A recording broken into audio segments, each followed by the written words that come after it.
Good evening, all of you. Very good evening, all. Good evening, Vaishnavi. Good evening, Pragati. Good evening, Kalyani. Good evening, Ritika. Vedanti. Good evening, Supriya. Good evening, Gamini. Sneha. Very good evening, Tejaswini. Good evening, Dimple.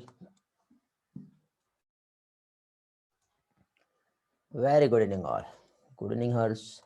Okay students, तो चलो आज का session, जैसे कि यहाँ पे हम लोग इकोलॉजी का स्टडी कर रहे हैं। इकोलॉजी का first chapter organism and environment, जिसका last topic population and interaction. आज हमारा लेक्चर 6 है। कल पॉपुलेशन इंटरएक्शन का पार्ट 1 हो चुका है।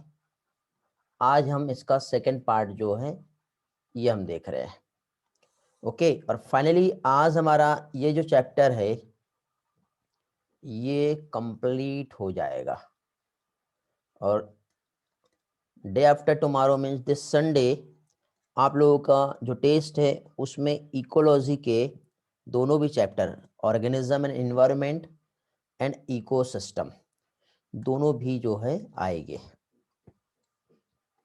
Okay, you got the point. तो विदाउट डिले किए जल्दी से आज का सेशन हम लोग स्टार्ट कर रहे हैं। तो सबसे पहले बेटा, कल जो हम लोग स्टडी किए थे एक बार हम रिवाइज कर लेते हैं, और फिर उसके बाद आगे का जो भी कंसेप्ट है वो हम कंटिन्यू करेंगे। तो इसमें देखिए पॉपुलेशन इंटरएक्शंस हम लोगों ने कल स्टडी किए थे। ओके, तो इसमें क्या चीज, ऑर्गेनिजम्स जो है वेरियस वे से क्या है, आपस में एक दूसरे के साथ इंटरएक्ट कर रहे हैं, देन फॉर्म हो रहा है क्या चीज, बायोलॉजिकल कम्युनिटी। क्या कहना चाह रहे हो बेटा? वेट, कल क्वेश्चन डिस्कस होंगे क्या एमटीजी के? बेटा ऐसा आप अभी मुझे बता रहे हो, यदि आप पहले से बताते तो मैं कुछ ना कुछ उसका सेशन कंडक्ट करता था। इमीडिएटली पॉसिबल नहीं हो पाएगा, कल हमारा क्लास थोड़ी है। ओके, आपके कुछ डाउट्स है तो आप मुझे मैसेज कर दो। उसके अलावा यदि डाउट्स होगा तो नेक्स्ट जब क्लास रहेगा, मैक्सिमम डाउट्स रहेंगे तो हम लोग फिर नेक्स्ट क्लास में एक डाउट सेशन ले लेंगे। हाँ, पर्सनली आप पूछ सकते हो, मुझे टेक्स्ट कर दो, ठीक है?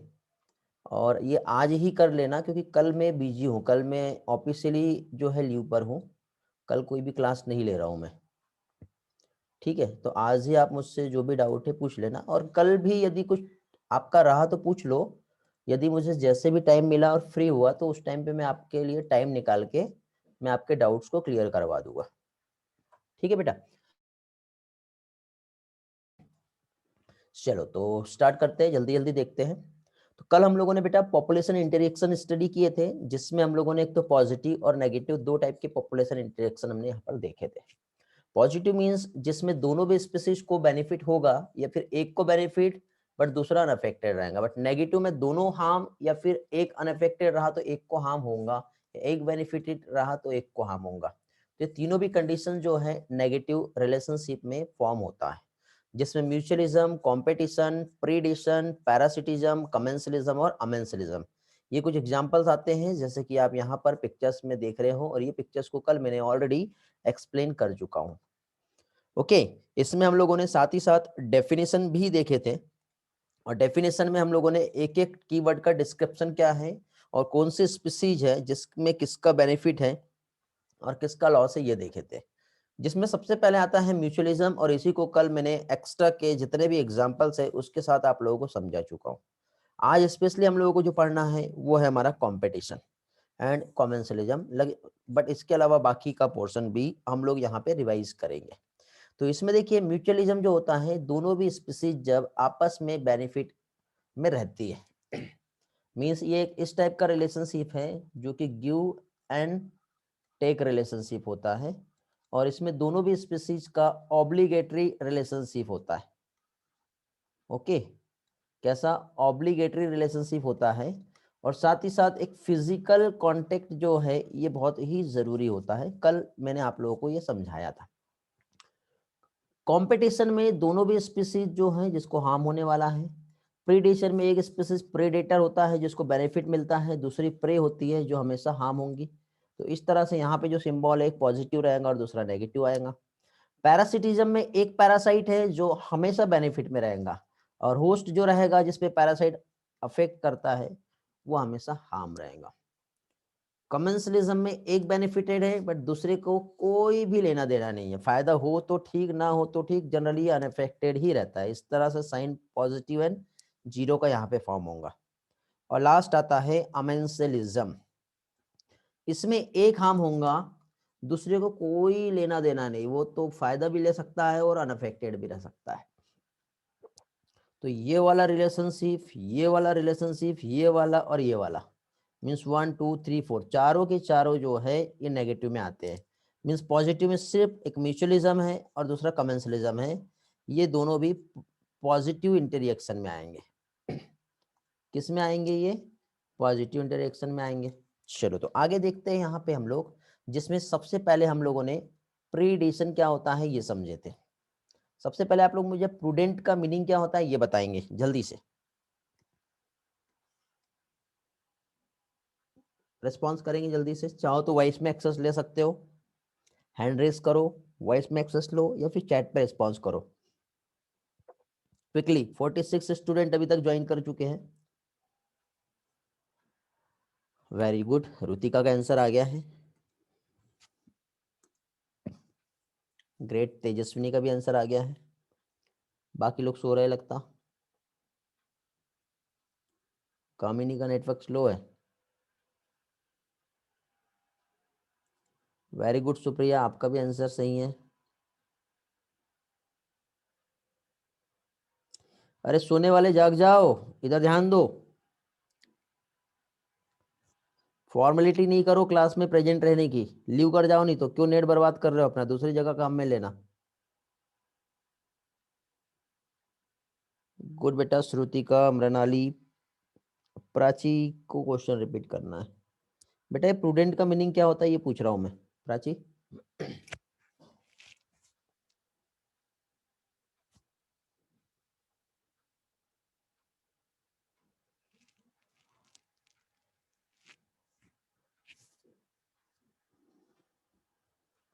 चलो तो जितने स्टूडेंट को आंसर आता था वो लोग आंसर दे दिए हैं, लगता है बाकी सारे लोग गायब हैं। बेटा एक बार हैंड रेस करो बोला जरा, सभी लोग। इसमें से वो लोग पकड़े जाएंगे जो लोग क्लास में रहने के बाद क्लास में नहीं है। पता चल गया, जिनके आंसर आए वो लोग एक्टिव थे, जिनके आंसर नहीं आए वो लोग सो रहे थे। तो फाइनली स्क्रीनशॉट हो चुका है आपके प्रेजेंट का। तो देखिए बेटा, पॉपुलेशन इंटरेक्शन हम लोग देख रहे हैं, प्रीडेशन हम लोग देख रहे थे। प्रीडेशन यहाँ पे जैसे कि फॉर एग्जांपल बहुत से इंसेक्ट भी जो है वो फाइटोफैगस होते हैं, मींस प्लांट को खा रहे हैं। तो वो इंसेक्ट्स भी जो है, ठीक है, क्या कह सकते हैं, प्रीडेटर कहला सकते हैं। ओके, फिर इसके बाद यहाँ पे जो भी प्रीडेटर है बेटा, अपने सारे स्पीसीज जितना भी है उसको सबको खत्म नहीं करते एक साथ, एक बार में एक ही खाएंगे ताकि उनको नेक्स्ट टाइम अवेलेबल रहे फूड। फिर यहाँ पे देखिए, जनरली आपने जो सुने होंगे कि कोई एग्जोटिक स्पीसीज जो है या कोई फॉरेनर स्पीसीज को पर्टिकुलर कोई एक एरिया में जब कल्टीवेट किया गया या लेके आए, और जब यहाँ पे उन्होंने देखे कि उनको खाने वाला कोई भी प्रेडेटर नहीं था, तो उसकी वजह से उसके नंबर्स जो है कुछ इतने ज्यादा इंक्रीज हो गए कि फाइनली उसको खत्म करने के लिए दूसरा एक स्पीसीज जो है वो बुलाना पड़ा। ठीक है, तो प्रिकली पियर कैक्टस जो है, इसको जब इंट्रोड्यूस किया ऑस्ट्रेलिया में तो इसके नंबर हाई हो गए, लेकिन कैक्टस फीडिंग प्रीडेटर जो है मौत, उसको लाना पड़ा। तो अब बेटा इस मौत को खाने वाला भी तो कोई और स्पीसीज होगा, जब इसका प्रीडेटर नहीं रहेगा तो मौत के नंबर बढ़ जाएंगे। तो एक के नंबर कम करने की वजह से दूसरे नंबर भी तो इंक्रीज हो सकते हैं। तो ये एक कोई परफेक्ट मेथड नहीं है, ठीक है। इसलिए क्या कहते हैं कि एग्जोटिक ब्रीड जो है, आपने देखना कभी भी यदि आप फॉर एग्जांपल फ्लाइट से सफर करते हो, तो आप यदि दूसरी कंट्री से दूसरी किसी और कंट्री में यदि जा रहे हो तो वहां का कोई भी सीड हो गया या कुछ भी ऐसे फ्रूट्स हो गए, आपको अलाउ नहीं होता है कि वो एक जगह से दूसरी जगह लेके जाए। ठीक है, कुछ भी आप लेके नहीं जा सकते, और इवन आपको वहां पे रहा भी आपके पास तो सामान लेके जाने नहीं दिया जाता। रीजन यही है।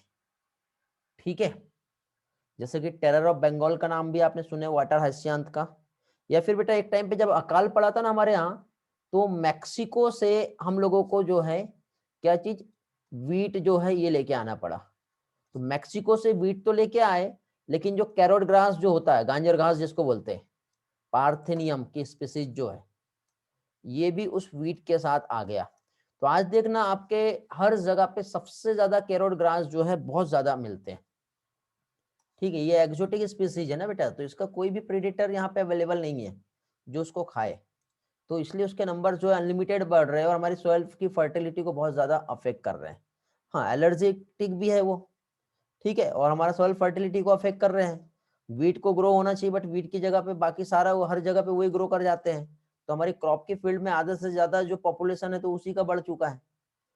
ठीक है, ये सारी प्रॉब्लम होती है। तो ये प्रीडेटर हम लोगों ने कल समझे थे कुछ कंसेप्ट, बट प्रीडेटर के बेटा क्या इंपॉर्टेंस है, तो यही हमने देखे थे। एक तो बायोलॉजिकल कंट्रोल मेथड में हम इसका यूज करते हैं, स्पीसीज डाइवर्सिटी जो है उसको भी मेंटेन करके रखता है, मींस ये कंपटीशन को रिड्यूस करके रखता है। जैसे कि स्टार फिश फिशास्टर जो है आप देख रहे हो यहाँ पे, जैसे कि सपोज ये स्टार फिश फिशास्टर जो है, ये एक अमेरिकन पैसिफिक कोस्ट जो है वहां पे कम्युनिटी जो कि एक्सपेरिमेंटली जब स्टारफिश को रिमूव किया गया, तो वहां पे इन्वर्टिब्रेट के स्पीसीज में बहुत ज्यादा कंपटीशन हुआ, जिसकी वजह से 10 इन्वर्टिब्रेट का स्पीसीज जो है वो लॉस्ट हो गया, एक्सटिंक्ट हो गया। तो प्रीडेटर रहा था तो इनके बीच में कंपटीशन नहीं होता, नहीं तो अपने आप ही कंपटीशन करके उन्होंने अपने नंबर को खत्म कर लिए। जबकि प्रीडेशन में क्या हो रहा था, उनके ऊपर एक प्रेशर था तो छुप के बैठे थे, और एक टाइम पे प्रीडेटर एक ही स्पीसीज को खा रहा था, तो वो अपने आप में सेफ थे। ठीक है, अब देखो, अब प्रीडेशन तो हो रहा है, ये नेचर का एक रूल है और ये जरूरी भी है, लेकिन इसके अलावा भी जो प्रे है उसमें एक नेचर ने डिफेंस मैकेनिज्म डेवलप की गई है कैमोफ्लेज का। मोनार्क बटरफ्लाई जो है ये हाईली डिटेस्टफुल होता है अपने प्रीडेटर बर्ड के लिए, और क्यों, क्योंकि उसकी बॉडी एक स्पेशल केमिकल सिक्रेट करती है ड्यूरिंग द कैटरपिलर स्टेज, जिसकी वजह से यदि फीड किया उसे किसी प्रीडेटर ने तो वो एक पॉइजनस वीड की तरह काम करता है, उसका डेथ भी हो जाता है। ओके, साथ ही साथ देखो यहाँ पे दो तरीके से, एक तो केमिकली जो है प्रोटेक्शन तो मिल ही रहा है, साथ ही साथ फिजियोलॉजिकल या फिर मॉर्फोलॉजिकल जो है इस तरह से भी प्रोडक्शन जो है ये मिलता है। मॉर्फोलॉजिकली मींस जैसे कि थॉर्न, आप देख रहे हो कांटे जो है, ग्रेजिंग एनिमल जो होते हैं वो इस कांटे वाले पेड़ को हाथ भी नहीं लगाएंगे, जैसे बकरी की आप बात कर लो, गोट की, ठीक है, या फिर रैबिट की बात कर लो, तो ये कांटे वाले इस पे वो जाएंगे भी नहीं, छुएंगे भी नहीं। ठीक है, तो ये जो डिफेंस प्लांट एकेसिया और कैक्टस जो है, यहाँ पे मॉर्फोलॉजिकली इसमें जो है वो क्या चीज बेटा, डिफेंस देखने को मिलता है। बट इसी के साथ साथ कुछ प्लांट ऐसे भी हैं जो क्या कर रहे हैं, कुछ केमिकल सब्सटेंस जो है वो क्या करेंगे, सिक्रेट करेंगे।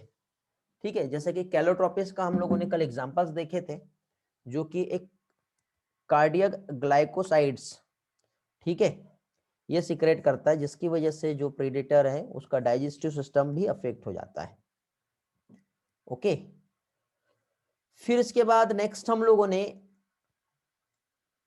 जो है और भी कुछ कंसेप्ट देखे थे, बट अभी हम यहाँ पर सबसे पहले कंपटीशन क्या होता है ये देखेंगे। ठीक है, कंपटीशन जो है ध्यान से बेटा समझो, 100% दो। आज का क्लास आप लोगों के लिए बहुत इंपॉर्टेंट है, क्योंकि डे आफ्टर टुमारो जो भी आपका टेस्ट है, और फाइनली आप जब नीट के एग्जाम में बैठोगे, और नीट 2021 जो कि आपका है, इसके लिए बहुत सारे इंपॉर्टेंट कंसेप्ट जो है आज मैं आप लोगों के लिए लेके आया हूँ, जो आप लोगों को काफी हेल्प करेगी। आयुष कुर्वे का मैसेज आया है, वॉइस ब्रेक हो रहा है। ऐसे कितने स्टूडेंट हैं जिन लोगों को मेरे तरफ से वॉइस का प्रॉब्लम आ रहा है, रिस्पॉन्स कर दो, सारी चीजें ओके है या नहीं है। आयुष बेटा आपके साइड से कुछ प्रॉब्लम आ रहा है, मेरे साइड से कुछ भी प्रॉब्लम नहीं है। ओके, चेक करो अपना नेटवर्क कनेक्शन, फोन को रिस्टार्ट करो, फोन को एयरप्लेन मोड में ऑन करके ऑफ करो, यदि अदर ऐप नेट यूज कर रही होंगी तो वो सही हो जाएगा। तो अब देखिए आज अब सबसे पहले कंपटीशन हम देखेंगे। तो कंपटीशन बेटा हम लोगों ने पॉपुलेशन इंटरएक्शंस का स्टडी किए थे, और पॉपुलेशन इंटरएक्शन में ये एक नेगेटिव पॉपुलेशन इंटरएक्शन का टाइप है, क्योंकि इसमें कंपटीशन जब होगा तो दोनों भी स्पीसीज को हार्म होने वाला है, कभी भी कोई भी एक स्पीसीज को कोई भी बेनिफिट नहीं होगा बेटा, ठीक है, हार्म ही होने वाला है। लेकिन इसके बाद देखो इस दोनों स्पीसीज को भले हार्म है, लेकिन इसमें जिसका भी रिप्रोडक्टिव फिटनेस जो है according to Darwin survival of the fittest जो है, ठीक है, जो फिटनेस जो रहेगा किसी एक स्पीसीज का रहेगा, मतलब आर वैल्यू, जिसका रिप्रोडक्टिव पोटेंशियल जो है वो बहुत ही स्ट्रांग रहेगा, तगड़ा रहेगा, वही स्पीसीज जो है यहाँ पे क्या है सरवाइव करेंगी। ठीक है, तो जिसका लोअर रहेगा दूसरे स्पीसीज के कंपैरिजन में, तो वो स्पीसीज जो है वो सरवाइव नहीं करेगा। तो इस तरह से हमेशा कंपटीशन में एक ही स्पीसीज जो है बचती है और दूसरे अदर स्पीसीज को छोड़ के जाना पड़ता है, या तो उसका डेथ हो जाता है। तो यहाँ पे इसे हम इंटर स्पेसिफिक कॉम्पिटिशन कहते हैं, मींस एक पोटेंस फोर्स जो कि ऑर्गेनिक इवोल्यूशन को बढ़ावा दे रहा है। और कंपटीशन बेटा देखो यहाँ पे जैसे क्लोजली रिलेटेड स्पीसीज के बीच में होता है, जैसे कि फॉर एग्जांपल 1 2 3 4 यहाँ पे काऊ है, और काऊ के बीच में या डॉग है या फिर कैट है, कुछ भी हो सकता है, या फिर डियर है। इनके बीच में आपने एक लिमिटेड फूड जो है, जैसे 4 काऊ है या 4 डॉग है, ठीक है, उनके बीच में हो सकता है कि मान लो आपने एक ही चपाती जो है वो रख दी है, तो चारों में बेटा जो इस चपाती को खा पाएगा आपस में झगड़ा करके वही सरवाइव करेगा, वही जीतेगा। मतलब जब सेम लिमिटेड रिसोर्सेस वहां पे अवेलेबल है और स्पीसीज जब क्लोजली रिलेटेड है, तो इनके बीच में ऑब्वियसली कंपटीशन होना ही है, होएगा ही होएगा, समझे। लेकिन ये जरूरी नहीं कि स्पीसीज सिर्फ क्लोजली रिलेटेड ही रहे, समझ रहे हो, कभी कभी अनरिलेटेड स्पीसीज जो होती है इनके बीच में भी कंपटीशन होता है, सेम या फिर अदर रिसोर्सेस वहां पे हो सकते हैं। ओके, समझे। तो अब यहाँ पे एक एग्जांपल दिया है, जैसे फ्लेमिंगोज एंड फिश का एक एग्जांपल दिया है। जैसे कि बेटा आपको ये जो पिक्चर दिख रहा है फ्लेमिंगोज का, ये बाहर से आया हुआ है, और यहाँ पे ये जो भी तालाब था यहाँ पे कुछ ऑलरेडी पहले से फिश इसमें प्रेजेंट थी, बट फ्लेमिंगोज आ गया। तो फ्लेमिंगोज के आने की वजह से यहाँ पे जो भी फिश का जो फूड था वो फ्लेंगोज फ्लेंगोज जो है क्या कर रहा है बेटा, फ्लेमिंगोज बहुत तेजी से खाते जा रहा है, खाते जा रहा है, खाते जा रहा है, खाते जा रहा है। तो इसकी वजह से क्या हुआ, जो दूसरी स्पीसीज थी जो फिश, बाकी हो सकता है कि कुछ उसकी फीडिंग जो भी था वो सेम था, लेकिन दूसरे की आने की वजह से वो डिमोरलाइज हो गया, डिमोटिवेट हो गया। अब डिमोटिवेट होने की वजह से उसका फीडिंग हैबिट जो स्टाइल जो था वो क्या हो गया, चेंज हो गया। तो फीडिंग हैबिटेट जो है चेंज होने की वजह से फाइनली अभी क्या हुआ, फीडिंग हैबिटेट जब चेंज हुआ तो अब वो उसका जो सर्वाइवल का जो चांस था वो कम हो गया। मींस जैसे कि जू प्लैंकटन को हो सकता है कि फ्लेमिंगोज भी खा रहा है और फिश भी खा रही है, बट इस जू प्लैंकटन्स के लिए अब एक तो जो फिश है इसका भी कंपटीशन हो रहा है, और साथ ही साथ क्या चीज, फ्लेमिंगोज जो है ये भी है। अब ये तेजी से यदि खाएगा तो ये फिश तो देख के डर जाएगी ना, क्योंकि देखो बेटा आज के टाइम पे आप भी खुद कुछ स्टडी कर रहे होंगे, आपका स्टडी बहुत बेस्ट चल रहा है। जैसे किसी एक फ्रेंड का कॉल आता है, और कॉल आते ही यदि आपने उससे पूछ लिया और कैसी चल रही स्टडी, तो वो डायरेक्ट बोलता है अरे मेरा तो एनसीईआरटी कंप्लीट हो गया, बस अब एग्जाम कब होना है बस उसके लिए मैं तैयार हूँ, भले सही में हुआ हो या ना हुआ। ठीक है, तो आप क्या करोगे, एक पर्सन जो है ये दूसरे पर्सन को देख के ना डर गया, अब उसकी स्टडी नॉर्मल अच्छी चल ही रही थी, लेकिन किसी के कहने की वजह से उसका स्टडी पूरा डिस्ट्रॉय हो जाएगा। तो ऐसा होता है, इसको इंटरफेरेंस कंपटीशन कहते हैं। इंटरफेरेंस कंपटीशन मतलब फीडिंग एफिशिएंसी जो है किसी एक स्पीसीज की रिड्यूस हो गई, क्यों, क्योंकि दूसरी स्पीसीज की प्रेजेंस की वजह से। ठीक है, अब वो दूसरी स्पीसीज जो है उस रिसोर्सेस को बहुत अच्छे से यूज कर पा रहा है, तो वो स्पीसीज उस रिसोर्सेस को अच्छी तरह से यूज नहीं कर पाएगी। ओके, तेजस्विनी का एक डाउट था, ये सेकंड पॉइंट जो है रिपीट करना था। इंटर स्पेसिफिक कंपटीशन, यही मैंने आपको यहाँ पे बताया बेटा क्या होता है। इंटर मतलब डिफरेंट डिफरेंट स्पीसीज के बीच में जब कंपटीशन होता है तो अपना वो फुल पोटेंस, अपना पूरा जोर लगा के, दो अलग अलग स्पीसीज जो है पूरा जोर लगा करके कंपटीशन करेगा, और कंपटीशन करने के बाद बेटा कोई एक स्पीसीज ही वहां पे रह पाएंगी, दूसरी नहीं रह पाएंगी। वो जो है ऑर्गेनिक इवोल्यूशन का एक टाइप है, एक पार्ट है, और वो ऑर्गेनिक इवोल्यूशन को बढ़ावा देता है। तो अब देखो कंपटीशन का हम सबसे बेस्ट डेफिनेशन यदि हम देखें तो क्या होता है, एक ऐसा प्रोसेस जिसमें किसी एक स्पीसीज की जो फिटनेस है, ठीक है, जिसको हम किससे बेटा आर वैल्यू से मेजर करते हैं। आर क्या है, एक इंट्रिंसिक रेट, ठीक है, ऑफ इंक्रीज। तो जो फिटनेस है यदि किसी एक स्पीसीज की लोअर हो जाती है किसी दूसरे स्पीसीज की प्रेजेंस में, ठीक है, तो वो क्या कहलाएगा बेटा, कंपटीशन कहलाएगा, क्योंकि ऑब्वियसली ये एक स्पीसीज है और ये दूसरा स्पीसीज है, दोनों अभी हैप्पी है और दोनों भी एक इस फूड के लिए आपस में कंपटीशन कर रहे हैं। कंपटीशन के बाद यदि ये आगे बढ़ गया तो ये तो गया, खत्म हो गया। तो एक स्पीसीज का जो रिप्रोडक्टिव फिटनेस है वो कम हो गया इस स्पीसीज की वजह से, तो इस फिनोमिना को कहेंगे कंपटीशन। ओके, तो अभी यदि हमको इसको डेमोन्स्ट्रेट करना है एक लेबोरेटरी एक्सपेरिमेंट के थ्रू, ओके, तो यहां पे हम एक साइंटिस्ट है जिनका नाम है गॉस। गॉस का जो एक्सपेरिमेंट है, ये एक इकोलॉजिस्ट है, उन्होंने क्या बताया कि जब रिसोर्सेस लिमिटेड है, जैसे कि हो सकता है कि यहाँ पे 1 2 3 4 स्पीसीज हो गई है और इन 4 स्पीसीज के बीच में आपने फूड जो रखे हो सकता है कि किसी थाली परोस के रखे सिर्फ एक, तो इनके बीच में कंपटीशन होगा और इसमें ये सुपेरियर हो गया, ये तीनों इंफेरियर हो गए। तो जो सुपेरियर स्पीसीज है वो दूसरी स्पीसीज को एलिमिनेट कर जाएगी और सारी स्पीसीज खत्म हो जाएगी, सिर्फ एक ही स्पीसीज वहां पर जो है वो रहेगी। ये गॉस ने जो है इस कंसेप्ट में समझाया। ठीक है बेटा, यहां तक के सारे पार्ट क्लियर है, सभी लोगों के रिस्पॉन्स करो। R means number of species increase, नहीं बेटा Kalyani, R means reproductive potential.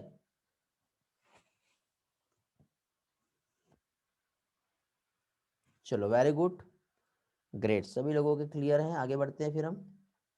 तो अभी देखिए कंपटीशन के कुछ एविडेंस हमें मिले बेटा, ठीक है, ये हमारे जो साइंटिस्ट हैं उन्होंने ऐसे ही डायरेक्टली नहीं कह दिए कि ऐसा होता है, उन्हें कुछ ना कुछ एविडेंस भी मिले हैं कंपटीशन को लेकर के। जैसे कि ये एक बहुत बड़ा देखो आपको कछुआ दिख रहा है, ये अविंगडन टॉर्टोइज है जो कि गैलापागोस आइलैंड में होता था, ठीक है, और कुछ टाइम के बाद क्या हुआ बेटा, इसका एक्सटिंक्शन हो गया। रीजन क्या था मालूम है, इस गैलापागोस आइलैंड में ये बकरी है बेटा, ये गॉड जो है इसका ग्रेजिंग हैबिट बहुत फास्ट है, तेजी से सारी चीजों को खा जा रही थी।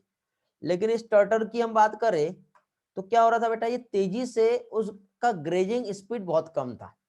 तो गोट को जैसे ही इंट्रोड्यूस किया तो ग्रेटर ब्राउजिंग कैपेसिटी जो था उसकी एफिशिएंसी बहुत ज्यादा थी गोट की, तो ये टर्टल का स्पीसीज जो है ये एक्सटिंक्ट हो गया। ये एक एक्सपेरिमेंट करके देखिए, ठीक है, और ये रियलिटी है बेटा, ये रियलिटी भी है। ओके, उसके बाद नेक्स्ट अगेन जो है कुछ एविडेंस जिसमें हम अभी देखेंगे कॉम्पिटिटिव रिलीज क्या होता है। तो कॉम्पिटिटिव रिलीज मींस एक और एविडेंस जो मिला है कंपटीशन का, ठीक है, जो देखने को मिला है, नेचर जो होता है इसमें जो आया जिसे हम कॉम्पिटिटिव रिलीज कहते हैं। कॉम्पिटिटिव रिलीज मतलब क्या होता है, जैसे ही कंपटीशन एंड हुआ, जैसे कि फॉर एग्जांपल यहाँ पे ये एक स्पीसीज है, इसी के साथ साथ ये एक स्पीसीज है, ठीक है, इन दोनों के बीच में कंपटीशन हो रहा था, लेकिन जैसे ही ये सुपेरियर स्पीसीज थी और ये यहाँ पे जितना भी खाना है खा ले रहा था, लेकिन इस स्पीसीज में इतना कैपेसिटी नहीं था कि इससे कंपटीशन कर पाए, तो इसको डीमोटिवेशन मिला। लेकिन जैसे ही ये स्पीसीज जो है किसी कारण से यहाँ से अपनी जगह को छोड़ के कहीं और चली गई, तो इस स्पीसीज को बेटा भरपूर टाइम मिला, तो ये अपने ओवर मतलब फुल कॉन्फिडेंट में आ गया, और कॉन्फिडेंट में आने के बाद जो भी रिसोर्सेस है उसको ये यूटिलाइज करने लगा। तो इसे कंपटीशन रिलीज कहते हैं। क्या कहते हैं इसे, कंपटीशन रिलीज। लास्ट स्लाइड का स्क्रीनशॉट लेना है, ठीक है बेटा, जस्ट वेट। तो कॉम्पिटिटिव रिलीज का मीनिंग क्या होता है बेटा? एंड ऑफ द कॉम्पिटिशन, ठीक है। नेचर में कॉम्पिटिटिव रिलीज जैसे हुआ, तो यहाँ पे जैसे कि फॉर एग्जांपल ये जो स्पीसीज है इसको कॉन्फिडेंट आ गया। क्यों कॉन्फिडेंट आया? क्योंकि जो दूसरे प्लेस पे कुछ या तो ये छोड़ के दूसरी जगह आ गया, या फिर वहां की जो स्पीसीज जो इसके ऊपर हावी हो जा रही थी वो छोड़ के कहीं और चली गई। तो अब ये यहाँ पे जो भी रिसोर्सेस है, ऑल रिसोर्सेस, उसको बहुत अच्छी तरह से यूटिलाइज करेगा। तो इस टर्म को कॉम्पिटिटिव रिलीज कहते हैं बेटा। एक एक टर्म में समझा रहा हूं आपको। इकोलॉजी समझने वाला पार्ट है, एनसीईआरटी में जो दिया है वही सारा पोर्शन एक एक पार्ट में आप लोगों को समझाते जा रहा हूं। लो बेटा तेजस्विनी, ये वाला आपको शायद स्क्रीनशॉट लेना है, ले सकते हो अभी। हो गया? ग्रेट। तो कॉम्पिटिटिव रिलीज में देखो क्या बताया, एक स्पीसीज है जिसका डिस्ट्रीब्यूशन की वजह से इसने रेस्ट्रिक्टेड कर दिया स्मॉल जियोग्राफिकल एरिया में, तो इसकी जो प्रेजेंस है ये कॉम्पिटिटिव है सुपेरियर स्पीसीज का, ठीक है। तो यहाँ पे जो सुपेरियर स्पीसीज है, यदि इसको एक्सपेरिमेंटली रिमूव करके जब देखा गया तो दूसरी स्पीसीज में कॉन्फिडेंट आ गया और वो बहुत अच्छी तरह से अपने रिसोर्सेस को बहुत अच्छी तरह से यूटिलाइज भी कर पा रही थी। तो ये जो है ये कहलाता है कंपटीशन रिलीज। नेक्स्ट पॉइंट पे आते हैं अभी हम लोग। कंपटीशन के हम एविडेंस देख रहे हैं अभी हम। अगेन कॉम्पिटिटिव रिलीज का कंसेप्ट यहाँ पे जो बताया है कि it is the expansion of distributional range of species when the completely species is remove. इतना कॉम्प्लिकेटेड टर्म जो है आपके एनसीईआरटी ने दिया है, इसको मैंने सिंप्लीफाई तरीके से आपको यहाँ पे एक फ्लो डायग्राम की हेल्प से समझा दिया हूं। समझे इसका मीनिंग क्या होता है? इसके लिए बेटा एक साइंटिस्ट है हमारे कॉर्नेल्स, उन्होंने एक फील्ड एक्सपेरिमेंट किए और फील्ड एक्सपेरिमेंट में उन्होंने क्या किया बेटा, एक रॉकी सी जो है, रॉकी सी कोस्ट स्कॉटलैंड की बात हो रही है, यहाँ पे 2 बर्निकल का स्पीसीज जो है उस पे इन्होंने एक्सपेरिमेंट किए। बर्निकल की 2 स्पीसीज जिसमें एक बैलेनस और दूसरा है कैथेलेमस, कैथेमेलस, बैलेनस और कैथेमेलस। बैलेनस जो है साइज में लार्ज है जैसे कि आप यहाँ पे देख रहे हो, और कैथेलेमस जो है ये स्मॉलर है। तो बैलेनस बेटा इसका कंपटीशन रहेगा तो ये हमेशा सुपेरियर रहेगा और बैलेनस जो है डोमिनेट करेगा कैथेमेलस पर। तो कोनेन ने क्या किया, बैलेनस को एक्सपेरिमेंटिकली रिमूव कर दिया। तो इसके पहले जब तक कि ये थी तो यहाँ पे देखो आपको कैथेलेमस की स्पीसीज नहीं दिख रही है, लेकिन एक्सपेरिमेंटिकली जैसे ही बैलेमस को रिमूव किया तो कैथेमलस की स्पीसीज आपको बहुत ज्यादा दिख रही है और यहाँ पे देखो बैलेनस का स्पीसीज कम हो गया। यही चीज है, इसको क्या कहते हैं, कॉम्पिटिटिव रिलीज, कॉम्पिटिशन रिलीज कहते हैं इसको। समझ में आ गया?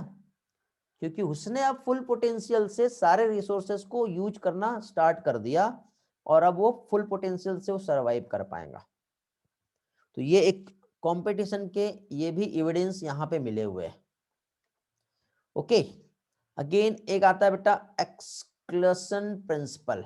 एक्सक्लूजन प्रिंसिपल की यदि हम बात करें तो ये क्या होता है, तो यहाँ पे देखो जब 2 क्लोजली रिलेटेड स्पीसीज की बात करें और उनके बीच में जब सेम रिसोर्सेज के बीच में जब कंपटीशन होगा तो ये आपस में एक दूसरे के साथ कभी भी को एग्जिस्ट नहीं कर सकती, दोनों साथ साथ नहीं रह सकते।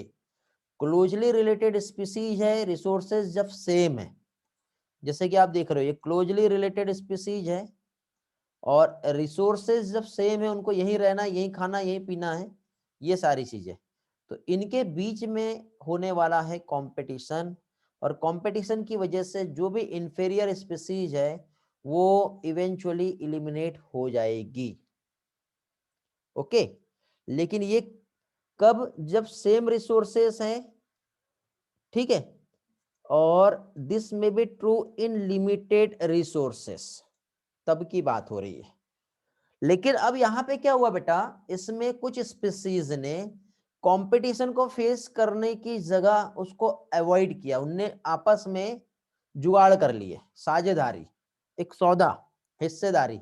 ऐसा है कि अब हम एक काम करेंगे, जैसे ये जो पेड़ है, तो ये पेड़ पे किसी ने नीचे का एरिया जो है सिलेक्ट कर लिया, किसी ने बीच का, किसी ने ऊपर का, किसी ने और ऊपर का।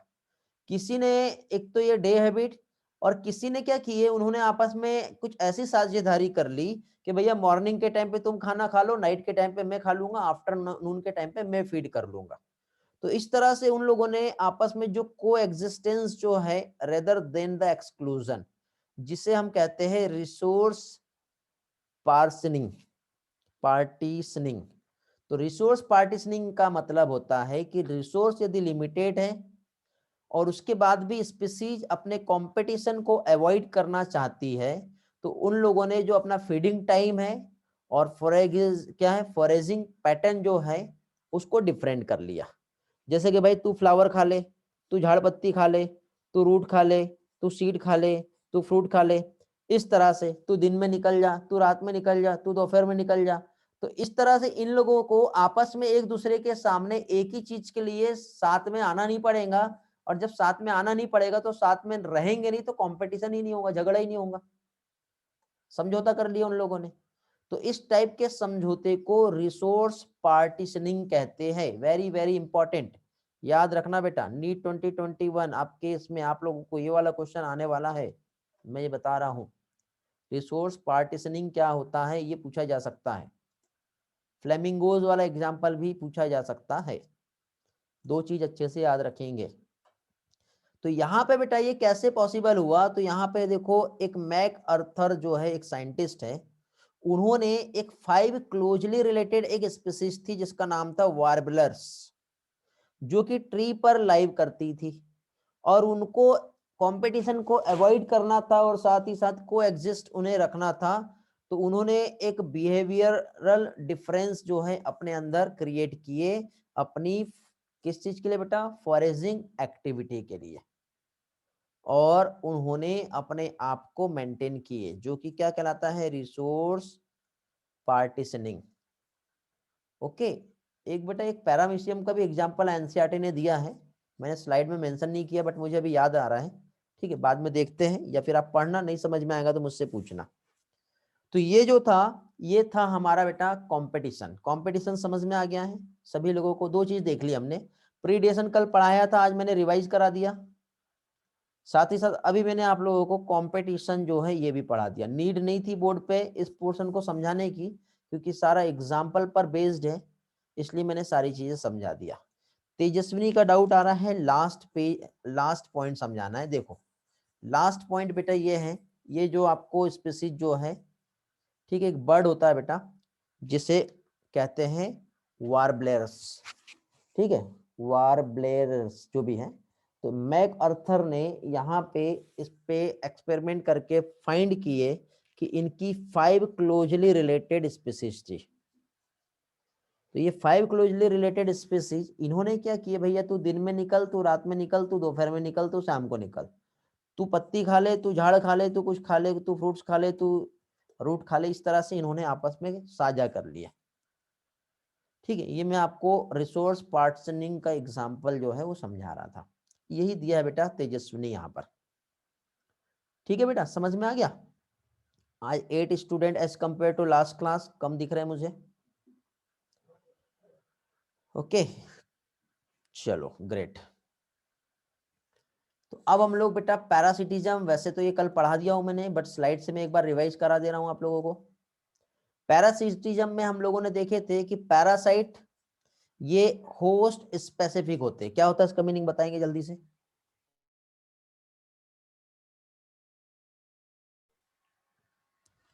फॉरेजिंग एक्टिविटी का मतलब होता है तेजस्विनी फीडिंग हैबिट, दिन में खाओ रात में खाओ, दिन में निकलो रात में निकलो, ऐसा अलग अलग।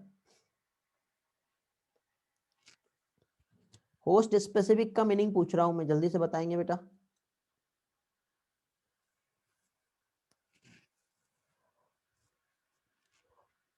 स्पेशल होस्ट होता है बेटा, ऐसा नहीं कि किसी एक ऑर्गेनिजम्स की बॉडी पे एक पैरासाइट है तो वो सभी ऑर्गेनिजम्स की बॉडी पर भी अफेक्ट करते हैं, ऐसा नहीं है बेटा। होस्ट स्पेसिफिक होते हैं। ओके, एक होस्ट एक ही पैरासाइट एक ही होस्ट को इन्फेक्ट करेगा। ग्रेट। तो अभी यहां पे देखिए, यहां लिखा हुआ है they can parasite only single host species. साथ ही साथ देखो, कभी भी देखना, कभी भी कोई एक होस्ट है और उसका एक पैरासाइट है, तो ये साथ साथ को इवॉल्व हुए हैं। इस पैरासाइट को कैसे पता कि यही मेरा होस्ट है? तो उनका जो इवोल्यूशन हुआ साथ साथ को इवॉल्व हुए। तो होस्ट जो है और पैरासाइट एक स्पेशल मैकेनिज्म्स होती है बेटा इनका इवोल्यूशन का अगेंस्ट द पैरासाइट। पैरासाइट जो इवॉल्व होता है इसमें भी क्या है, क्या कहते हैं, counteract them to remain with the same host. मतलब पैरासाइट भी उस, मतलब होस्ट ने इवॉल्व किया तो पैरासाइट ने भी उसको देख के अपने अंदर चेंज ला लिया, तब जाके ही वो सरवाइव कर रहा है। जैसे कि आप यहाँ पे ये पिक्चर्स देख पा रहे हो, ठीक है। कुछ और एग्जांपल्स मैं आपको थोड़ी देर के बाद बताता हूँ, ठीक है। ये जुए हैं, ये भी पैरासाइट है। ये खटमल के समान एक स्ट्रक्चर होता है, ये भी पैरासाइट है। ये कुछ लार्वी है, फंगस के स्पोर है। प्लांट जो है, कस्कुटा का जो प्लांट होता है वो भी देखे होंगे आपने, पैरासाइट का एग्जाम्पल है, ठीक है। तो अब देखो पैरासाइट का एडाप्टेशन कैसे हुआ। तो पैरासाइट ने बेटा सबसे पहले तो अपने सेंसरी ऑर्गन को लॉस्ट कर दिया। क्यों किया लॉस? तो लॉस यहाँ पे इसलिए किया सेंसरी ऑर्गन को, क्योंकि यदि अब इसको जरूरत ही नहीं है ना, नीड ही नहीं है पहली चीज तो। और यदि ये सेंसरी ऑर्गन रहते तो अब जब ये किसी भी होस्ट की बॉडी में बाहर से या अंदर से जब वो वहां पे अफेक्ट कर रहे हैं, तो होस्ट का बॉडी एक रिस्पॉन्स देता तो इमीडिएटली उसको हार्म होता था, क्योंकि उसके सेंसरी ऑर्गन उसको हमेशा डराते रहते थे। तो सबसे पहले तो उसका सेंसरी ऑर्गन जो है डिस्ट्रॉय हो गया। ये बेस्ड उसके एडाप्टेशन का एक बहुत अच्छा पार्ट है। सेकेंड, इसमें बेटा अधेसिव ऑर्गन प्रेजेंट रहते हैं। अधेसिव ऑर्गन मतलब सकर, ठीक है, मींस, या फिर ये गलत लिख दिया यहाँ पे, सिलिया होते हैं, ठीक, जिसकी वजह से ये क्या होस्ट से चिपक के रहते हैं, बिल्कुल उसके साथ अटैच करके रखते हैं, अधेर करके रखते हैं। डाइजेस्टिव सिस्टम की जरूरत ही नहीं है, क्यों? क्योंकि होस्ट के बॉडी से फूड ले रहा है तो ऑलरेडी डाइजेस्टेड फूड ही एब्जॉर्ब करेगा, तो उसको डाइजेस्ट करने की जरूरत ही नहीं है।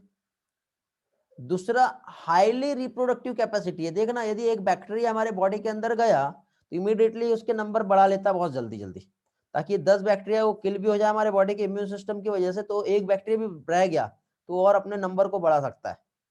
तो रिप्रोडक्शन कैपेसिटी भी इसकी बहुत ज्यादा होती है। ये ब्लड लीच जो है आपका, फिर एस्केरियस, ठीक है, लैम्प्रे और लीच आप जो देख रहे हो, ठीक है। ये कुछ एग्जाम्पल है बेटा जो पैरासाइट के एग्जाम्पल है। किसके एग्जाम्पल है ये? पैरासाइट के एग्जाम्पल है। फिर इसके बाद देखिए पैरासाइट की जो साइकिल होती है जनरली कभी कभी सिंगल होस्ट से भी कंप्लीट होती है, और कभी कभी इसकी जो लाइफ साइकिल है उसके लिए 2 होस्ट भी लगता है। जैसे कि for example human liver fluke की हम बात करें तो ये 2 होस्ट पे इसकी लाइफ साइकिल डिपेंड करती है, स्नेल एंड फिश, तब जाके ही ये अपना लाइफ साइकिल होता है। जैसे मलेरियल पैरासाइट जो होता है उसको भी 2 होस्ट चाहिए, एक तो मॉस्किटो चाहिए और दूसरा ह्यूमन चाहिए। पढ़े हम लोगों ने बेटा। पैरासाइट हमेशा होस्ट को हार्म कर रहा है, होस्ट का जो सर्वाइवल कैपेसिटी उसको रिड्यूस कर देता है, पॉपुलेशन डेंसिटी, ग्रोथ, रिप्रोडक्शन जो होस्ट का होता है सब ये क्या कर देगा बेटा, कम कर देता है, ठीक है। ये चीज जो है देखने को मिलती है, और इस बेस पे पैरासाइट एक तो एक्टो और एक एंडो पैरासाइट होते हैं, ठीक है। हाँ, प्लाज्मोडियम भी बेटा 2 होस्ट से अपना लाइफ साइकिल कंप्लीट करता है। ह्यूमन लाइज बेटा ये आप देख रहे हो, टिक्स ऑन डॉग, आपने डॉग पे देखना बेटा उसके ब्लड को पूरा चूसने वाला एक कीड़ा होता है। आप देखना डॉग कभी भी अपने बॉडी को चबाते हुए दिखेगा आपको, खुजलाते हुए और चबाते हुए, तो टिक्स रहता है डॉग पे। ये खटमल के समान होता है बेटा लाइस, जो ह्यूमन की बॉडी पे देखने को मिलेगा। ये ह्यूमन लिवर फ्लू का बेटा, ठीक है, कौन सा, ये वाला। इसी के साथ साथ कुछ मैराइन फिश की हम बात करें तो ये एक्टोपैरासाइट होता है, इसका कोपोड कहते हैं, जैसे सिपेपोड्स भी कहते हैं इसे। एंडोपैरासाइट जैसे round worm, tape worm, liver fluke, ये एंडो है। और ये एक्टोपैरासाइट। ये कुछ एग्जांपल्स हम देख रहे हैं, स्टेप बाय स्टेप हम समझते हैं। सबसे पहले हम एक्टोपैरासाइट देखेंगे। एक्टोपैरासाइट मतलब जब होस्ट की बॉडी के बाहर जब अफेक्ट करता है तो वो एक्टोपैरासाइट कहलाता है, मतलब external surface of the host. जैसे lice on human, ticks on dog ectoparasite है। है ना। कोपेपोड्स जो मैराइन फिशेस में देखने को मिलता है। कस्कुटा प्लांट जो है बेटा, ये एक पैरासाइटिक प्लांट है। किस पे? जो हेज प्लांट होता है ना, उस पे पैरासाइट होता है। क्यों? क्योंकि इसका क्लोरोफिल खत्म हो चुका है, इसकी लीफ इसमें नहीं है, तो इसको फूड चाहिए, तो ये हेज जो प्लांट है उस पे ग्रो करता है और अपना न्यूट्रिशन जो है एब्जॉर्ब कर लेता है। फीमेल एनाफिलिस मॉस्किटो की हम बात करें तो इसको पैरासाइट में कंसीडर नहीं किया है, ठीक है, क्योंकि इसको हमारा सिर्फ ब्लड चाहिए होता है, ओनली फॉर रिप्रोडक्शन, बस, बाकी कोई फूड नहीं चाहिए होता है। तो ये हमारे से जितना जरूरी होता है ब्लड ले लेता है और चूस के भाग जाता है, तो ये पैरासाइट नहीं है। नहीं तो कभी कभी एग्जाम में ये क्वेश्चन आता है और कई स्टूडेंट गलत कर देते हैं। तो आप देख रहे हो बेटा, कस्कुटा प्लांट देख रहे हो, टिक्स का भी एग्जाम्पल देख रहे हो, ठीक है। उसी के साथ साथ सीलाइज जो होता है, अटैच होते हैं उसके आई, ये यहाँ पे आप देख रहे हो, है ना, बड़ी मछली पे। एंडोपैरासाइट देखते हैं भी हम लोग। एंडोपैरासाइट हमारे बॉडी के अंदर अफेक्ट करेगा, ठीक है। अब हमारे बॉडी मींस इनसाइड हमारे जो बॉडी पे जो अफेक्ट करता है, जैसे कि for example liver, kidney, lungs, RBC, कहीं पे भी हो सकते हैं। इसका लाइफ साइकिल जो रहता है बहुत ही ज़्यादा कॉम्प्लेक्स भी होता है और इसकी मॉर्फोलॉजी और एनाटॉमिकल फीचर्स बहुत ही सिंपल देखने को मिलेंगे, किसी भी टाइप का कॉम्प्लिकेटेड नहीं होता है। और रिप्रोडक्टिव पोटेंशियल भी बहुत ज़्यादा हाई होगा। क्यों? क्योंकि हमारा बॉडी का इम्यून सिस्टम जो होता है इनको हमेशा अफेक्ट करते रहेगा, ठीक है। तो देखिए ये roundworm, tapeworm, liver fluke, ये एंडोपैरासाइट है।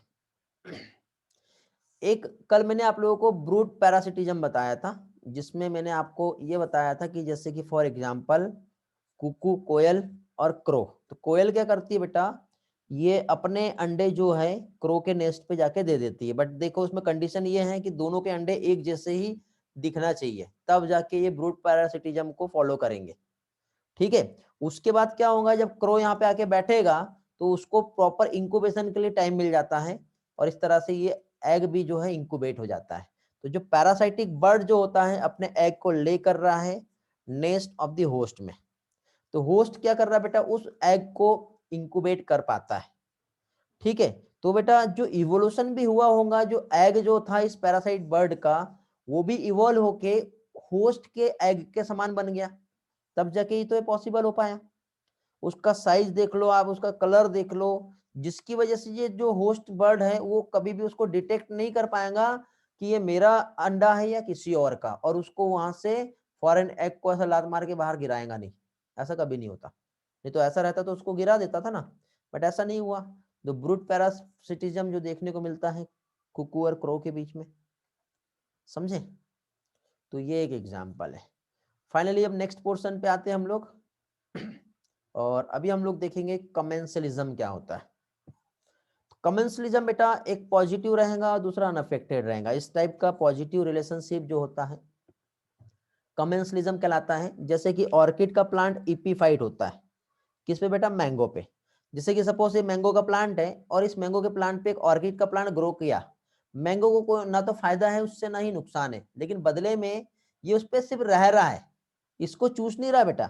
ये इधर जो इन्वायरमेंट है ना, इन्वायरमेंट से फूड लेता है, मैंगो से नहीं लेता, ठीक है। मैंगो को कुछ भी हार्म नहीं कर रहा। इपीफाइट मतलब एक प्लांट जब दूसरे प्लांट पे सर्वाइव करता है, ग्रो करता है, तो उसे इपीफाइट कहते हैं बेटा, ठीक है।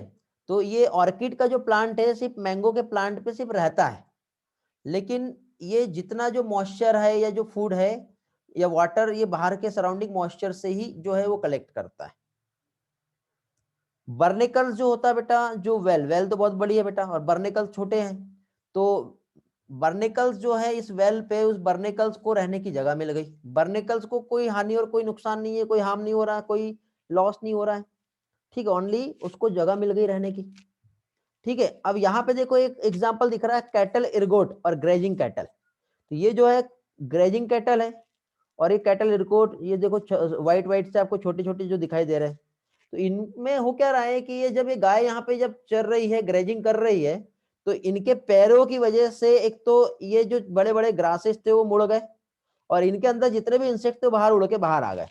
तो ये जो कैटल इरगोट है वो इजीली उसको डिटेक्ट करके खा पाएंगे।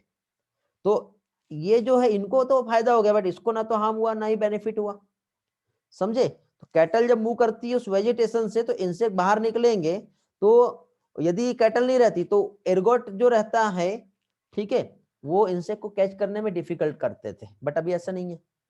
अब एक सी एनिमोन है जिसके पास बेटा टेंटिकल्स होते हैं, स्टिंगिंग टेंटिकल्स होते हैं। और क्लोन फिश जो होती है ये क्या करती है, जैसे कि फॉर एग्जांपल जैसे समुद्र है, और समुद्र में जब बड़ी मछली उस क्लोन फिश को खाने आती तो वो डायरेक्टली कहाँ चली जाएंगी बेटा, सी एनिमोन के पास जाके ऐसे छुप जाएगी यहाँ पर। तो इसके बड़े बड़े टेंटिकल्स हैं, तो टेंटिकल्स क्या करेंगे, कोई और एनिमल यहाँ पे आएगा भी या कोई मछली आएगी भी तो वो टेंटिकल्स उसको ऐसा पिन करके, टॉक्सिन्स होता है उसमें, तो उसको मार देंगी, भाग जाएगी। तो सी एनिमोन को इसके पास रहने की जगह मिल गई, ठीक है, सॉरी, सी एनिमोन के पास जो क्लोन फिश है उसको रहने की जगह मिल गई, तो इसके लिए पॉजिटिव हो गया। बट इसका कोई लेना देना नहीं, उसको ना तो फायदा हो रहा है और ना ही नुकसान हो रहा है, समझे। तो इस तरह से ये कमेंसलिज्म में कुछ एग्जांपल्स दिए हैं जो काफी इंपॉर्टेंट एग्जांपल्स है बेटा, ठीक है। और ये एग्जांपल्स आपको याद करना पड़ेगा। थोड़े से कंफ्यूजन ये होता है कि फाइनली कौन सा एग्जांपल कमेंसलिज्म का है, कौन सा पैरासिटिज्म का है और कौन से कहां पर है। तो मैंने बेटा ये जो स्लाइड्स बनाया हूं ना आप लोगों के लिए, ये सारी स्लाइड्स के स्क्रीनशॉट ले लीजिए और अच्छे से उसको पढ़िए, बहुत हेल्प मिलेगी, क्योंकि आपको डायग्राम्स भी दिख रहे हैं, साथ ही साथ एक एक पार्ट जो है आप लोगों को सारी चीजें एक एक एग्जाम्पल्स, मैं आज आपका इसका पीडीएफ शेयर कर दूंगा आप लोगों से, ठीक है, तो आपको ये हेल्प भी मिल जाएगा।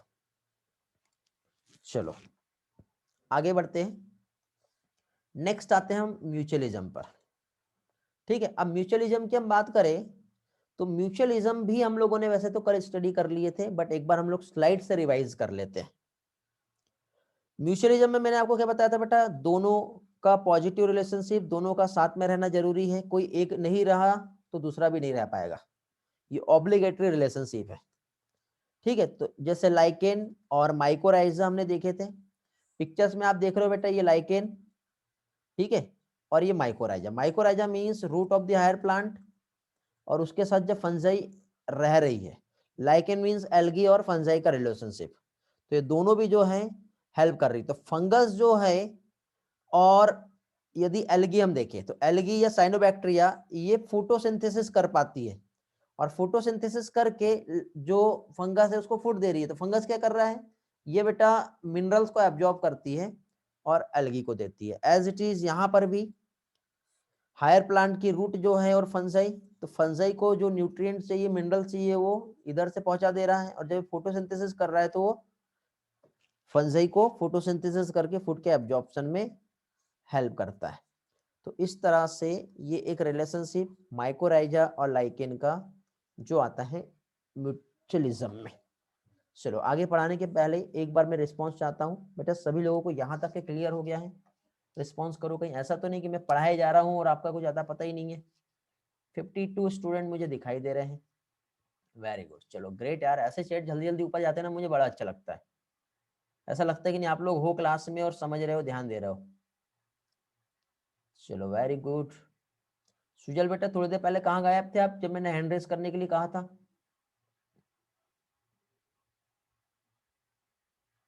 ठीक है आप, चलो ठीक है, ग्रेट। चलो शायद सेजल रही होंगी, वो है ना, आप नहीं थे, सेजल थी, हाँ। चलो आगे बढ़ते हैं, नेक्स्ट एग्जांपल हम देखते हैं बेटा, म्यूचुअलिज्म बिटवीन प्लांट और एनिमल, पॉलिनेशन में हेल्प करते हैं। कल आपको मैंने एक फिग ट्री और फिग वास्प का एक एग्जांपल बताया था। तो यहाँ पे देखो बेटा, जो फिग की स्पीसीज जो होती है ना, ये पॉलिनेशन में हेल्प करती है, ठीक है। तो इसका जो पार्टनर जो है वो है वास्प, ये स्पीसीज, तो एक फिग स्पीसीज है, मतलब ये ट्री हो गया, और वास्प जो हो गया ये एक इंसेक्ट हो गया। तो अब देखो ये दोनों भी बेटा एक दूसरे के लिए जरूरी है, क्योंकि फीमेल वास्प जो होता है ये पॉलिनेट कर रहा है फिग के इन्फ्लोरोसेंस को, ठीक है। क्यों? क्योंकि देखो ये जो आप देख रहे हो, जब इसको अपनी जगह चाहिए होंगी, सुइटेबल जगह, ठीक है, ताकि वो अपना एग ले कर पाए, और साथ ही साथ एग ले के साथ उसको कुछ न्यूट्रिशन भी मिल जाए। तो क्या होता है यहाँ पे, इस तरह से ये जो फ्लावर है, इस फ्लावर में जब वास्प जब अंदर आता है, तो ये देखो इसमें छोटी सी एक जगह होती है जहां से वो अंदर घुसता है, बाकी ये फ्लावर कंप्लीटली क्लोज है। जब ये अंदर जाएगा तो अंदर जाते ही जब ये एग लेइंग के लिए जब जगह देखता है, तो उस टाइम पे क्या होता है बेटा, इसको जगह भी मिल जाती है और इसके इन्फ्लोरोसेंस को पॉलिनेट भी कर देता है। बदले में जब इसके फ्रूट्स बनते हैं तो ये फ्रूट से नरिशमेंट जो इसके लार्वी जो रहते हैं ना, ये देखो ये लार्वी, इसको नरिशमेंट मिल रहा है, तो न्यूट्रिशन भी मिल जाते हैं।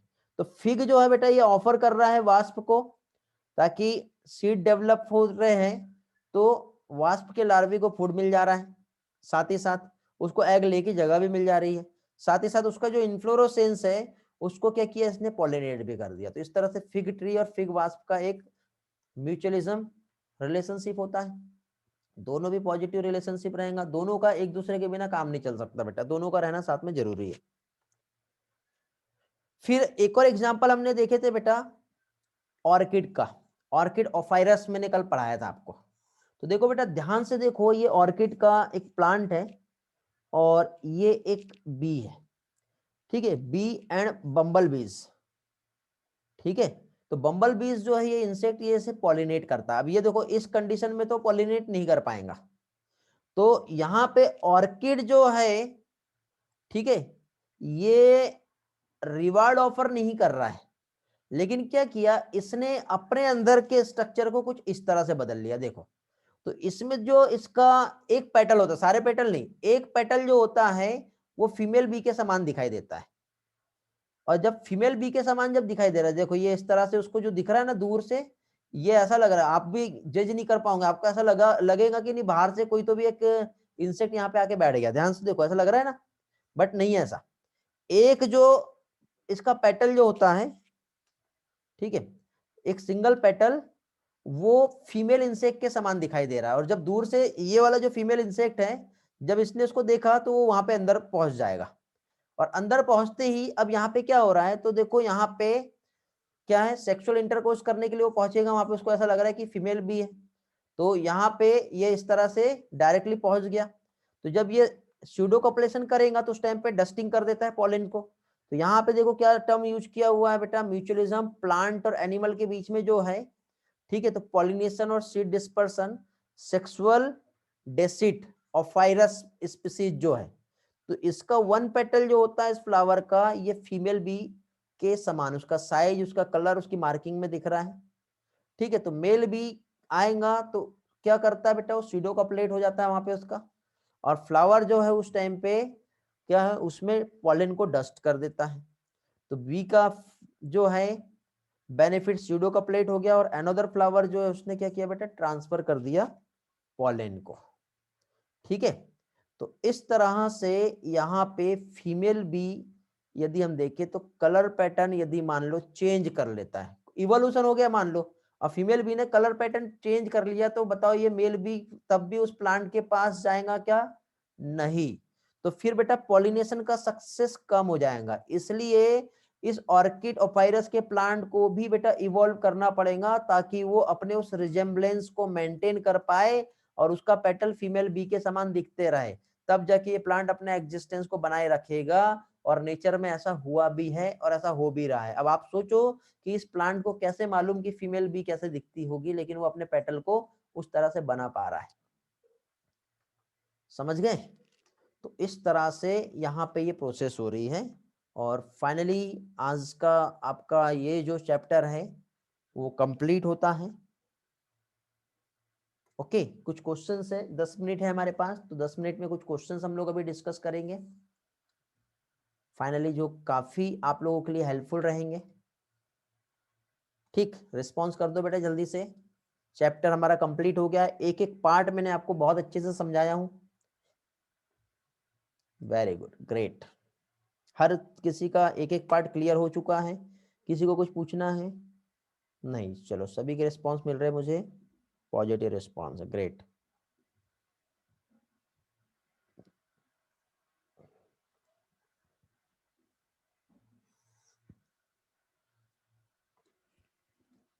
चलो तो कुछ क्वेश्चंस है आप लोगों से। अभी हम लोगों ने जो पढ़े आंसर बेटा एक्सप्लेनेशन के साथ मुझे वॉइस में चाहिए आप लोगों से, ठीक है। आप हैंड रेज कर सकते हो या फिर मैं डायरेक्टली आपको एक्सेस दे रहा हूं, आप म्यूट और अनम्यूट भी कर पाओगे आपके पास से। ओके, ये आपको जो डेटा यहाँ पे दिख रहा है, इस डेटा में म्यूचुअलिज्म, पैरासिटिज्म और कमेंसलिज्म, इसमें कौन से स्पीसीज का जो कॉम्बिनेशन है बिल्कुल परफेक्ट बैठता है, ये आप लोग बताओगे। साथ ही साथ बर्निकल और वेल का एग्जांपल हमने कहाँ देखे थे, ये आप मुझे बताओगे। लेरेंथस एंड मैंगो कहीं हमने देखे क्या? युक्का एंड मौत का हमने रिलेशन देखे थे, कल पढ़ाया था मैंने जो, ठीक है। ऑर्किड और बी मैंने कहाँ पढ़ाया, लीच और कैटल कहाँ पे पढ़ाया, फिग ट्री, वास्प, वाइसम एंड ऑक, क्लॉन फिश और sea anemone, sucker fish, shark, lichen, ticks on dog. Response करेंगे जल्दी से, इसमें परफेक्ट मैचिंग कौन सी आ रही है ये भी आप लोगों को अभी ही बताना है। Your time start is now. देखते हैं सबसे पहले किसका और बिल्कुल परफेक्ट और करेक्ट आंसर मुझे मिलता है, बट उसके अलावा बाकी भी एक्सप्लेनेशन जो है आप लोग दे सकते हो। तेजस्विनी और स्नेहा बेटा आपका आंसर आया, बट मैं एक्सप्लेनेशन भी चाहता हूँ, चाहे तो वॉइस में या फिर आप चैट में एक्सप्लेन कर सकते हो।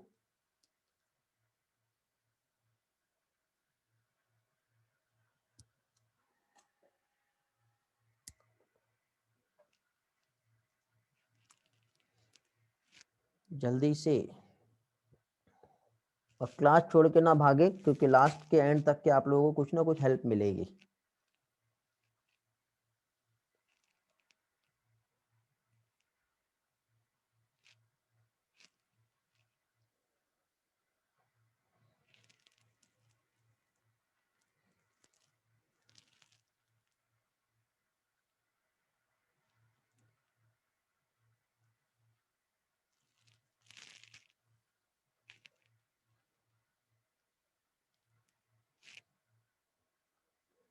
चलो कुछ लोगों के और आंसर आ रहे हैं, एक्सप्लेनेशन नहीं आ रहा है। विस्कम क्या है बेटा? ये एक हेमी पैरासाइट श्रब है, ठीक है। अब आंसर आपके यही मिले हैं, तो देखिए यहाँ पे इस क्वेश्चन में परफेक्ट आंसर जो है, फिग ट्री हमने देखे थे और वास्प हमने देखे थे, और ये म्यूचुअलिज्म में आता है, ठीक है। Very good. क्लॉन फिश और सी एनिमोन हमने देखे थे, कहाँ देखे थे बेटा हम लोगों ने? ये कौन सा रिलेशनशिप है क्लॉन फिश और सी एनिमोन का? एक को फायदा है, दूसरे को कोई नुकसान नहीं है, इसमें दोनों को भी फायदा है। ये कमेंसलिज्म में था और ये म्यूचुअलिज्म में था। ये वाला बेटा एक को नुकसान है और दूसरे को फायदा है, मींस पैरासिटिज्म, तो ये भी सही है। विस्कम और ऑक, विस्कम हेमी पैरासाइटिक श्रब है बेटा ये, ठीक है। ये दूसरे ट्री मतलब विस्कम जो है ये ऑक ट्री पर क्या करता है, ये ग्रो करता है, समझे, तो ये पैरासाइटिक प्लांट होता है। ऑर्किड और बी का हमने देखे थे, तो ये ऑर्किड जो है और बी ये दोनों भी पॉजिटिव हो जाएगा, तो ये पैरासिटिज्म का टाइप नहीं है। लेथिरस और मैंगो होता ही नहीं है, समझे। हमने मैंगो पे इपीफाइटिक प्लांट हमने देखे थे, ओके। यूका प्लांट और मौत का हमने रिलेशन देखे थे, तो ये भी दोनों पॉजिटिव होता है, तो कमेंसलिज्म में ये भी नहीं आएगा। बार्निकल्स और वेल, इसमें एक पॉजिटिव और एक जीरो होता है, मींस कमेंसलिज्म में आता है, तो म्यूचुअलिज्म में ये भी नहीं आएगा। लीच और कैटल दोनों का अलग अलग रिलेशन था, ठीक है। या लीच यदि इस कैटल पर रहते तो एक पॉजिटिव है और एक को हार्म हो रहा है, तो ये म्यूचुअलिज्म में ये प्लॉट नहीं होता, ये भी प्लॉट नहीं होता। Ticks on dog means positive और नेगेटिव आता है, बट यहाँ पे कमेंसलिज्म में पॉजिटिव और जीरो फाइंड करना है, तो इस क्वेश्चन को सॉल्व करना तो आप यहाँ पे symbol banana, zero and positive, positive negative, positive positive, तो फिर आप यहाँ पे देखना कितने यहाँ पे इस सिंबल से बिलोंग करते हैं, तब आपको यहाँ पे करेक्ट एंड परफेक्ट आंसर जो है वो मिलेगा। समझ गया बेटा? चलो अगेन, तीन कॉलम दिए हैं, तीन कॉलम को आपको मैच करना है, 1 2 3, ये ऐसी मैचिंग करना बेटा, ये ऐसी, कौन सा किसके साथ मैच करता है, समझ में आ गया? अब मैच करने के बाद परफेक्ट इसका एक आंसर बनाओ जल्दी से। Your time start now.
सारे आंसर एक साथ दो बेटा, शॉर्टकट नहीं करो। यहाँ पे ए बी कहाँ पे दे रहे हो बेटा ईश्वरी, किस बेस पे ए बी दे रहे हो आप, में समझा नहीं, ऐसा आंसर नहीं आएगा बेटा ईश्वरी।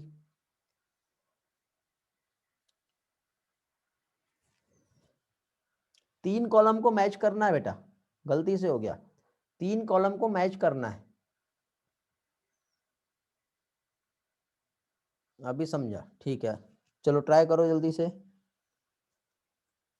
बेटा। आप जल्दी जल्दी क्वेश्चन सॉल्व करोगे तो मैं मैक्सिमम क्वेश्चन का प्रैक्टिस लूंगा आपका, और ये आपके आज में नीट 2022 में और संडे के टेस्ट में बहुत हेल्प मिलेगी इसमें।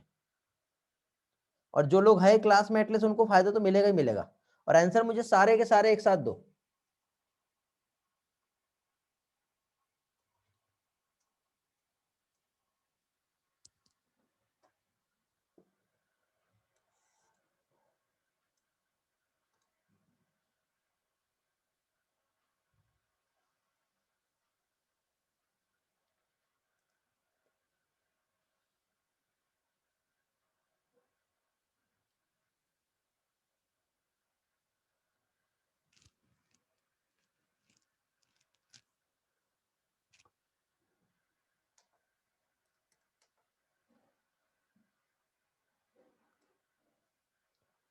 चलो सभी लोग ट्राई कर लिए या और कोई ट्राई करना चाहता है, मैं आंसर बता दूं।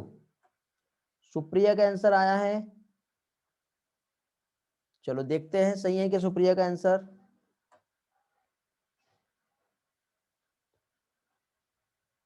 थोड़ा सा करेक्शन है बेटा सुप्रिया।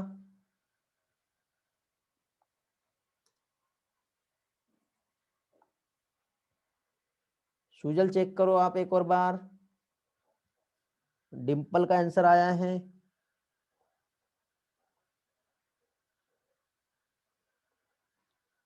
वेरी गुड डिंपल बेटा, बहुत बढ़िया, यू आर करेक्ट, बहुत सही। सुजल चेक करो आप। तेजस्विनी बेटा एक एक आंसर क्यों दे रहे हो बेटा, एक साथ सारे आंसर चाहिए मुझे।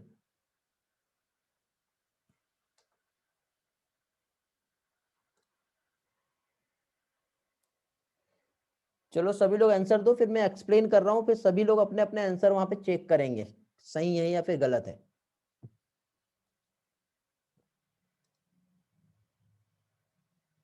साहिल अगेन चेक करो एक बार। चलो मैं एक्सप्लेन कर रहा हूं आप लोगों को क्या आएगा। सबसे पहले तो बेटा हम लोगों को फर्स्ट कॉलम जो है ध्यान देंगे अभी। फर्स्ट कॉलम यहाँ पे जो पॉपुलेशन इंटरेक्शन के टाइप से वो दिया हुआ है, म्यूचुअलिज्म, कंपटीशन, प्रीडेशन और कमेंसलिज्म। म्यूचुअलिज्म जो होता है ये दोनों भी पॉजिटिव होता है, तो दोनों भी पॉजिटिव कहां दिख रहा है बेटा आपको, तो फर्स्ट वाला मैच होगा किससे बेटा, सी से मैच हो गया म्यूचुअलिज्म। कंपटीशन में दोनों भी नेगेटिव आता है, तो दोनों नेगेटिव कहां पे आ रहे बताओ, डी वाले पे, तो सेकंड का क्या आ जाएगा बेटा, डी आ जाएगा।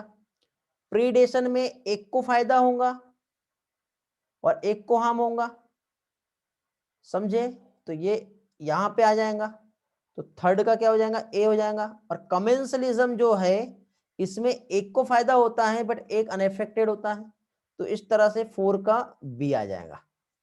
यहां तक तो ठीक है, बट कई स्टूडेंट बेटा इसमें गड़बड़ कर दे रहे हैं यार, आपको अभी ये सिंबल अभी तक याद नहीं हुए क्या है यार बताओ, ऐसे में कैसे करोगे, अभी तक के कई लोगों को सिंबल ही याद नहीं हुए। चलो ये समझ में आ गया, अब आगे बढ़ते हैं।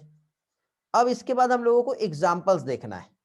तो अब देखिए बेटा म्यूचुअलिज्म का एग्जाम्पल हम देखें तो दोनों का रिलेशनशिप पॉजिटिव लाइकेन में था, तो 1C4 ये आ जाएगा। फिर कंपटीशन हम देखें तो कंपटीशन हम लोगों ने जो देखे थे वो कौन सा था बेटा, कंपटीशन का एग्जांपल कौन सा आ रहा, विजिटिंग फ्लेमिंगोज हमने देखे थे, तो कंपटीशन हो रहा था ना वहां पे, याद है, छोटी फीस जो है बड़ी फ्लेमिंगोज आया था तो वहां पे प्रॉब्लम आ गया था, तो ये फर्स्ट यहाँ पे आ जाएगा। ठीक है, प्रीडेशन प्रेडिक्ट कर ले रहा था, मतलब खा ले रहा था वो, खाना जो है ये वाला था क्या, नहीं, स्टार फिश डिसास्टर वाला था, मीन्स यहाँ पे क्या आ जाएगा, सेकेंड आ जाएगा। और कमेंसलिज्म जो है वो हमने कहा देखे थे, कैटल इरगोट, एक को फायदा और एक को हार्म हो रहा था, तो यहाँ पे थर्ड आ जाएगा। कंफ्यूजन होता है तो एक बार चेक कर लो, लाइकेन दोनों में पॉजिटिव आता है, विजिटिंग फ्लेमिंगोज दोनों में नेगेटिव हो रहा था, स्टार फिश की हम बात करें तो स्टार फिश जो है क्या आ रहा था बेटा, जल्दी बताओ। स्टार फिश एक पॉजिटिव एक नेगेटिव, और यहाँ पे पॉजिटिव और जीरो। तो ऐसे इस रिलेशन को भी समझ लो फिर सिंबल से, तब आपको समझेगा। चलो कितने स्टूडेंट ऐसे इनका जिनका आंसर ये आया, हैंड रेज करेंगे जल्दी से। सुप्रिया के भी सारे राइट है, वेरी गुड बेटा।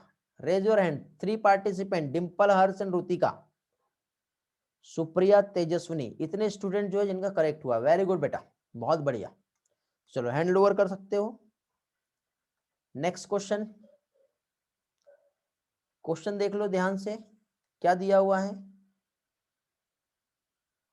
और इसमें डायरेक्ट बेटा 4 ऑप्शन है, 4 में से कोई एक ऑप्शन जो है आपको देना है यहां पर, जल्दी से।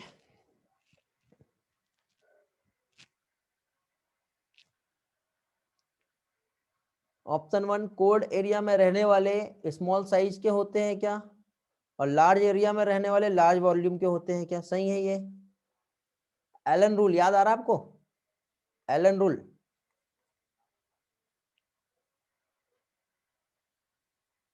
एलन के साथ ही साथ यहाँ पे एक बर्जमैन रूल भी आता है बेटा, मैं समझा दे रहा हूं।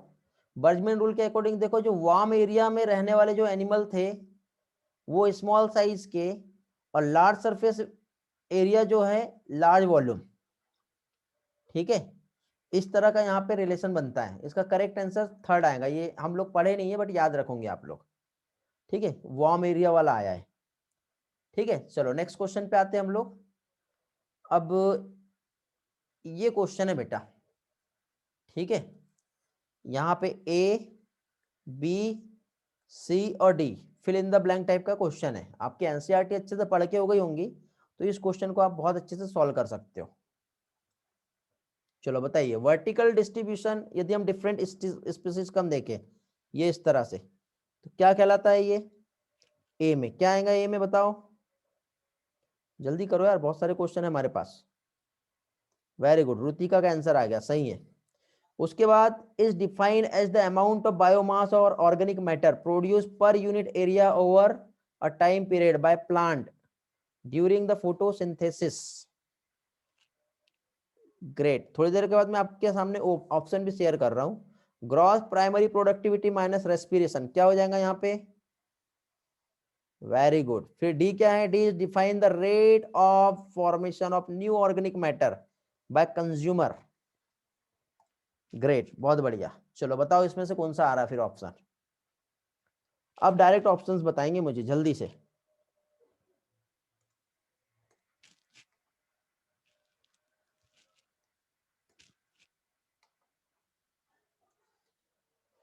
वेरी गुड ईश्वरी, वेरी गुड सुजल, ग्रेट, बहुत बढ़िया, आप दोनों सही हो। बाकी लोग, डिंपल आप अभी गलत हो गए, रुतिका वेरी गुड, बहुत बढ़िया,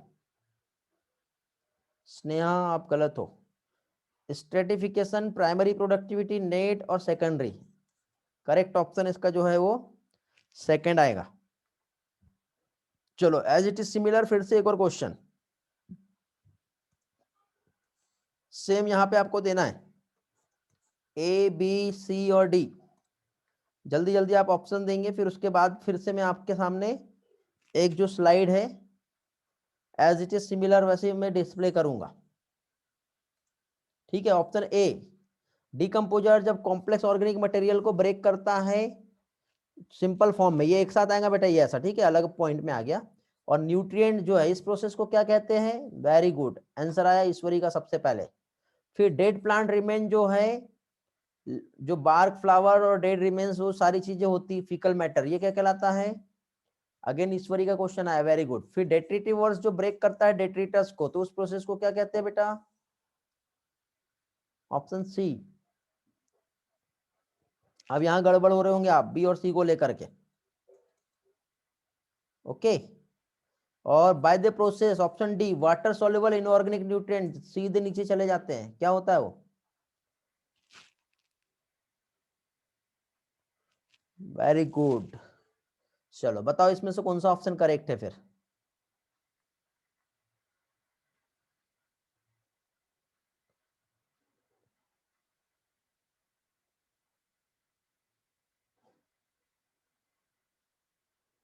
मिक्स आंसर आ रहे हैं बेटा, 1 2 1 2 1 2 आ रहे हैं, क्योंकि लास्ट लीचिंग है तो आप समझ में आ गए कि ये दोनों हो ही नहीं सकते।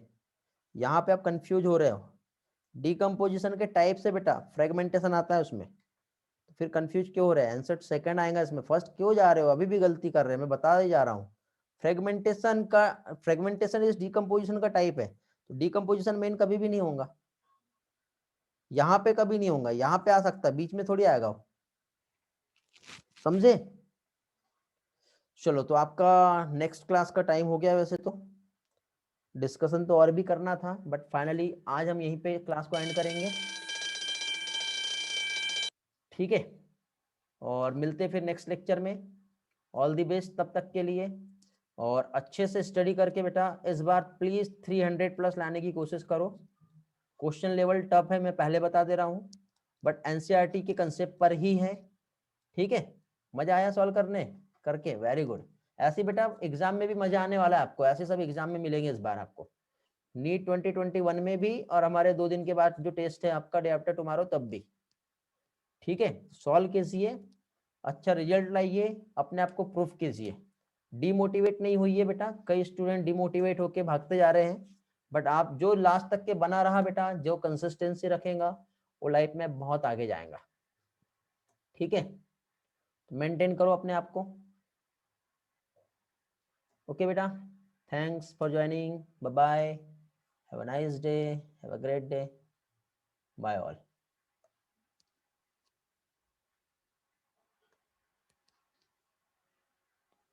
बाय बेटा, merry Christmas to all of you, सभी लोगों को मेरे तरफ से भी बेटा,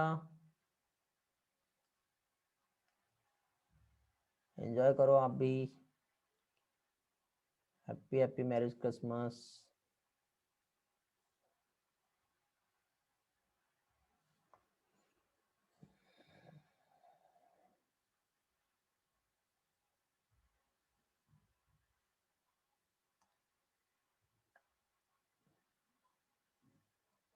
मैरिज क्रिसमस आयुष, श्रुतिका, ईश्वरी।